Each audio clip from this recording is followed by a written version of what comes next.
Hello, I'm biological woman Yvonnedeculo. Gee, was really bad. Between that and him crawling on me, it was too much. Hello, I'm the artist formerly known as Maria Guadalupe Romana Jimenez Garcia Valle. And I'm Jay Gloom, and welcome to Victory Lap. The show where we will be discussing the most recent episodes of Season 8 of RuPaul Drag Race.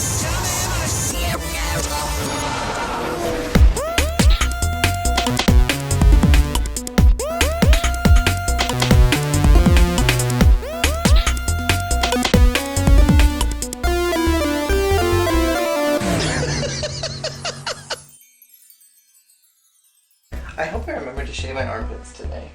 I think I did. It adds to the chola realness. Oh, that was a bad one. It's a sad day when I do a better tongue pop than you. I can do a good fake one, but There you go. that's not a real tongue pop. It's better than mine. Last week we said goodbye to Naisha Lopez, and this week we begin a whole new chapter called Bitch Perfect. So for this week's mini challenge, the girls had to compete in a cha-cha heels dance-off, courtesy of A.B. Soto and RuPaul Cha-Cha Bitch. I personally hated the mini challenge, but that's because I wouldn't have been able to do well in it. I would have looked like Thorgy, but that would have been me earnestly trying. The winners of this mini challenge produced our group leaders, which were Chi Chi Devane and Cynthia Lee Fontaine, who I think are the most talented dancers of the group, but I would like to give an honorable mention to Thorgy Thor. Her Frida Kahlo right after the bus accident, having a seizure, going into shock, I lived. So this week RuPaul revealed something new in the workroom. It is a Big Brother, real world style diary confessional room. I feel like Michelle had something to do with this. I think she did. I feel like she Big came Brother back to UK, Big Brother, she and was like, You know what we need, Ru? We need You know what a we need, diary Michelle? room. We need a diary room, Ru. My God, You could not imagine what kind of diary room they have out in Big Brother house. You could not imagine it. And you know what? It's not even a diary room. Don't even get me started on how people think it's an actual diary room. There's no diaries. How did I get you started? There's no diaries. There's no diaries. It's just a camera. I think the room was called the Shade Tree. So you could spill shade and sit under the tree and have some tea. It's a very interesting concept, and I'm kind of excited to see where this goes, because we already have the Queen's Confessionals, but it's unclear whether that's happening the day that they film or after they get eliminated. My personal theory is it's on elimination day, because you typically see them walk into the workroom to pack up all their shit in this outfit, and then you see them in that outfit in their confessionals the rest of the season. So this is kind of a nice way to get them in the moment. This episode we only had some dialogue from Kim Chi, and I was so sad for her because Kim Chi, I think, is such a fierce performer. She's hard on herself. You know, I can tell Kim Chi deep down, she's just a big old nerd. You know, and she's a softie. She's a soft-hearted nerd, and I'm sure there's just an extra layer for her that she does have her list, which RuPaul was all in glory of. RuPaul loves her list. And it's, RuPaul tried to tell her it's nothing to be embarrassed about, but I think she probably has some self-confidence issues with that. Well, and probably getting picked last for the dance challenge. Getting picked last for the dance challenge. And it just sets the tone negatively. And there's a cultural thing for her, because she was, she did come from Korea, so for her it's very different than, some of the other queens. But you know what? She perseveres, and that's what I like about her, is that she doesn't break down in tears, and she doesn't let that get her down. She's honest about how she feels, but she keeps on keeping on. And I appreciate that about her, and I think that she's going to be a strong contender for the win. Yes, ma'am. Yes, ma'am. So last week when the girls entered into the workroom, I very much got like a very friendly season 4 type of vibe from all of them. They were going to be really chill and relaxed and very nice to each other. And then we get to this episode and we see them broken off into teams, and they were all bitches. I was particularly surprised by Acid Betty, and I know that I've heard other people say that she's a diva. Even Thorgy at the beginning of last episode said that she's going to be a diva. I wasn't expecting her to be so full of herself. I was not surprised. I mean, I could tell Betty's a diva, she's a bitch, she knows what she wants and she's gonna get it. And if anybody was gonna try to take over a group, I knew it would be her. I knew she was gonna pull the Milan. It was very Milan and Kenya. But something about this just seemed so much more hostile takeover It Bitch was. Fest because Chi-Chi was doing just fine.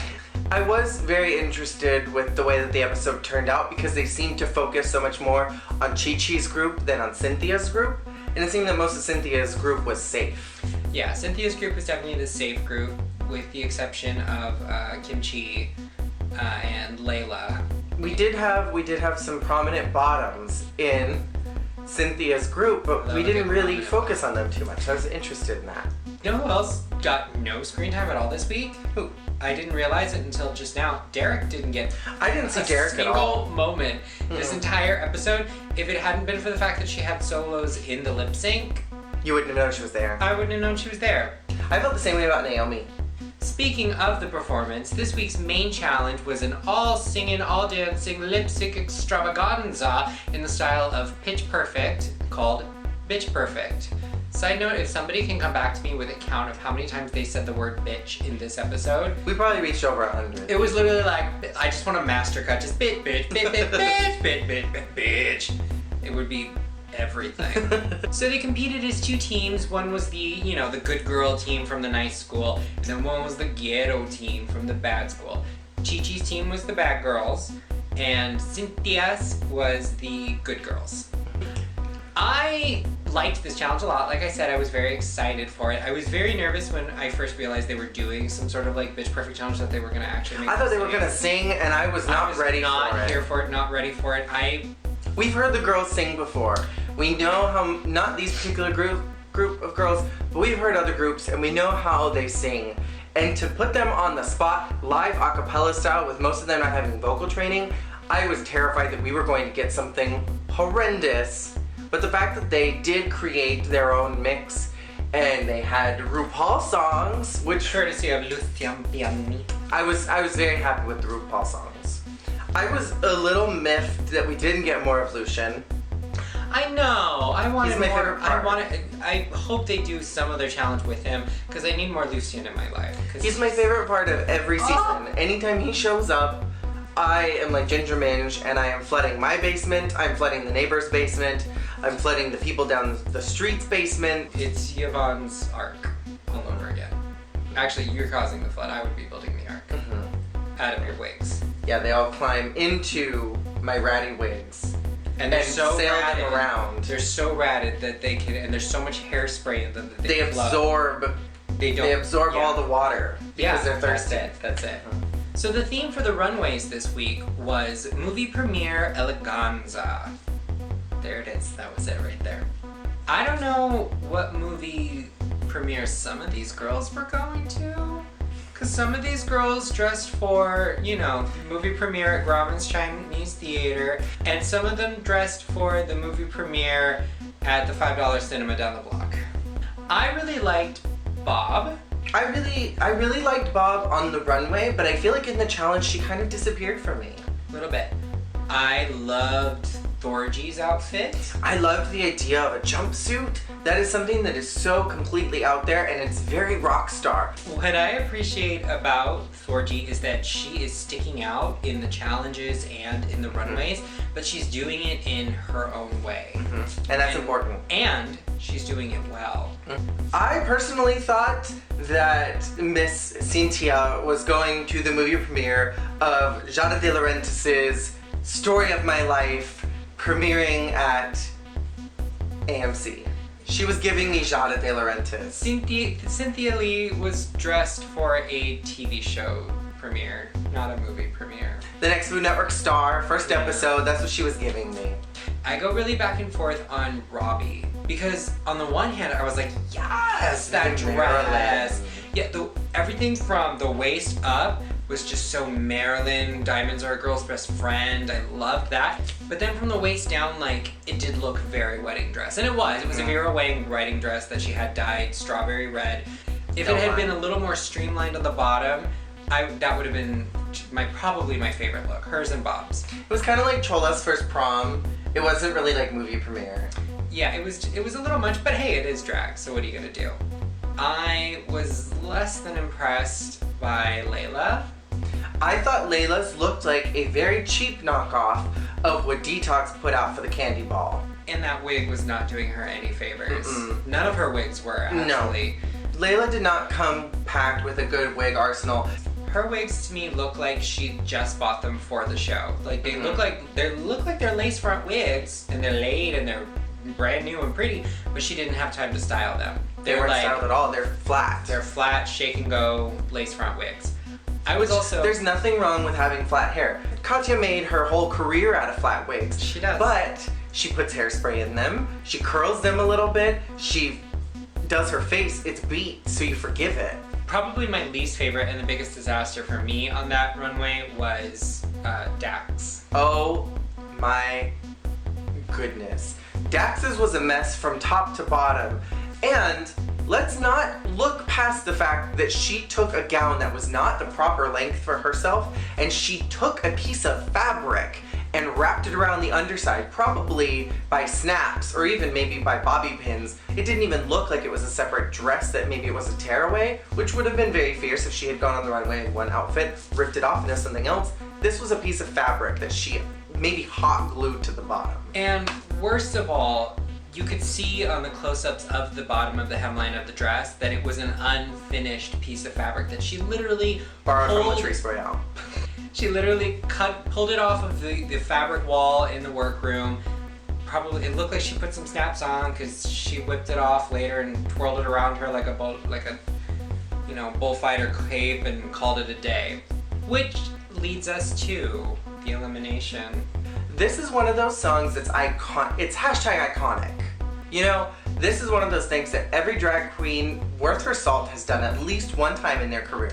You should know some tricks from things that other queens have done. This song is important. It's important. It is the gay anthem. And also, my personal opinion on lip syncing is when you don't really have a style that you haven't really developed yet, you borrow from other people and you kind of make them your own. Hell, I steal stuff from Trixie Mattel all the fucking time.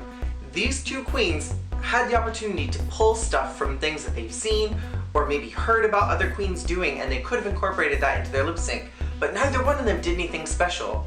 We had farce number 2, where Layla removed her shoes, which we know LaShawn did in season 4 and went home that episode and was critiqued for taking her shoes off.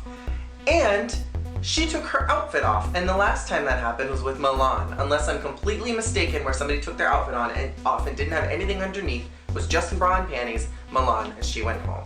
She committed 2 sins, and Dax did not know the words, and Dax was boring. Dax was boring, which is a very big sin in RuPaul's book. And she ripped off her gold under thing and twirled it around her head. And they both wore green, which I knew as soon as they walked out on the runway that either they were both going to go home or they were both up for elimination. You don't wear green around Michelle Visage. You just don't do it. It's a bad idea. And lo and behold, because of their fantastic levels of desperation and boringness, they both done went home. Just, ugh. You could see it at the beginning. Well, yeah. First of all, both of their attitudes was pretty piss poor about having to lip sync. Dax's especially. Dax has not impressed me since the beginning, though. Her attitude has left something to be desired. They both just, they looked desperate. And you know when somebody looks desperate that it's not gonna go their way. When they start going into their desperate, like, I've checked out and I'm just doing desperation, you know it's gonna be bad. It was unimpressive all the way along. I do have to laugh a little bit because in Dax's Meet the Queens, Dax said the whole reason why she started doing drag was so that she could improve drag because it wasn't what she wanted it to be. So I'm glad that she's improved drag so much and has done it so well that she's setting the standard for drag queens. And all I got to say about the two of them, since they were the only other double elimination since Honey Mahogany and Vivian Panay, is I hope the House of Edwards adopts one of y'all like they did with Vivian so that you can stay relevant. I am sad to see Layla go because I think she's a very fun queen. I think she has a lot to offer the drag community, but she just was not ready. I think that was Layla's biggest problem, is just that she was muted. She was muted throughout the whole thing. She was like LaShawn, who was such a fierce queen, such a great costume designer. Clearly Layla knows what she's doing. She just was too reserved and she needed to be more out there. This was a season of characters and personality. Right. And you cannot afford to fall into the background in a season like this. It's true. But there was one more surprise in this episode. I think this goes down as a hashtag iconic Ru moment. This is right up there with Ru screaming at Tammy. This is right up there with Ru screaming at the season 7 girls. This was insanity. Ru made a phone call. And is inviting someone to come to the competition. It's either Naysha, who went home last episode, or it's someone completely different that we've never seen before, or it's someone from the past. My whole thing is, why would they make a big deal about Ru calling the person on screen in front of everyone if it was just to bring Naysha back? Like, why wouldn't Ru just bring Naysha back the next week? And, maybe it's to bring whoever was next to bat, whoever was supposed to be like the runner-up for season 8. Or maybe Ru's gonna bring back all the girls who already did not win the crown 2 times and is gonna bring back someone to come back for a 3rd chance. And I'm thinking she's gonna bring back Shangela, Raven, and Trixie. Because Shangela came back twice and didn't win. Trixie got brought back after given another opportunity and didn't win. And Raven made it to top 2 twice in a row and didn't win. We're in the 3rd episode. This would be their 3rd shot to get in. Ru's bringing Shangela, Raven, and Trixie back. To be inside that painted melon of yours. Or to be inside those painted melons. Wonk wonk. My biggest hope is that, she had those 12 queens that made it on the show. I hope this is the 13th one. Whoever was next Whoever would have been next if one of these girls fell through. That's what I'm hoping. But, they could just be, building this up and it's just gonna be Naysha. What if it's Miss Venezuela? She's the one that didn't get crowned, right? Who do you think Ru is calling on Michelle's cell phone to bring back to the competition next week? Do you think it's a past queen? Do you think it's Naysha? Do you think it's someone completely different? I have some hopes for who it could be. Some certain YouTube drag queens. What if it was Mayhem Miller? She hasn't been in Scotland. She's been filming RuPaul's Drag Race. I would die. Gasps.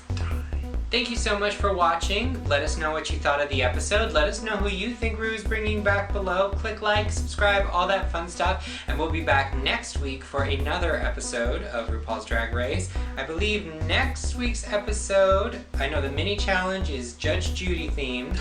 And I believe the main challenge... It's Bianca. Bianca's coming back. And the main challenge is Empire themed. Ooh. It looks like it. It looked like an acting challenge. Ooh. So we'll see you next week for more reviews. Thank you so much for watching. Say goodbye to her.